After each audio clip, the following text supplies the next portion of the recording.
So guys, Sniper 155. Yan.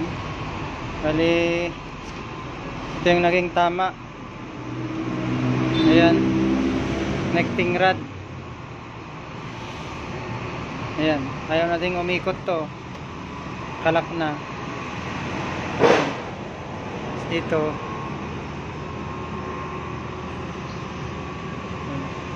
Pati itong balancer na bent na. Ayan yung mga kuan, tabasan. Ayan. Pinaka masakit ito. Ayan.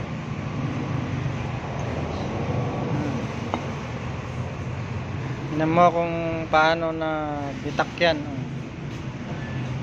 Oh.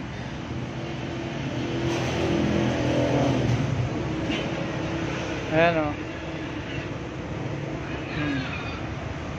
Tabasan o.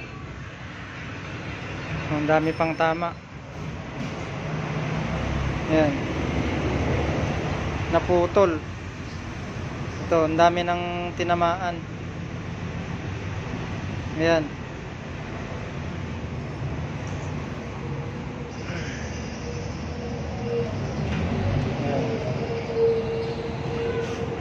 Ingat lang mga master, yung mga langis na chine-change oil natin. Ayan o. Masyadong matigas na yung ano. Ayan. For lubrication to mga master. Ayan o, kasi tumigas. Walang ano yan o. Wala man lang ano, kalambot-lambot. Sobrang tigas o. O. Parang knuckle bearing kumbaga kung sa liig ng motor. Ayan o. May kanto-kanto na siya, oh. Ayan, oh. Oh. Mabalik. Oh, ayan, oh. Lumalaban pa. Ayan. So, 3 months pa lang to mga kamaster. Ayan yung nangyari sa kanya. So, happy trigger siguro yung may-ari. Nakikipaghabulan.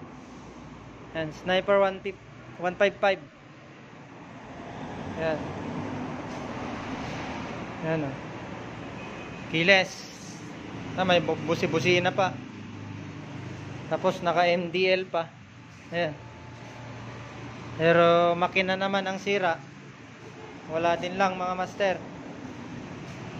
Ayan.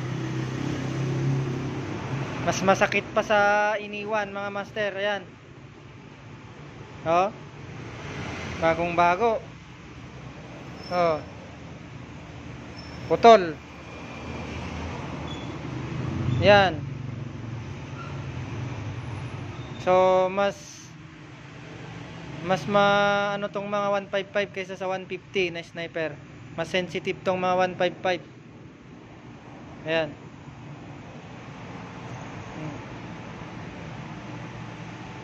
Okay. Overhaul.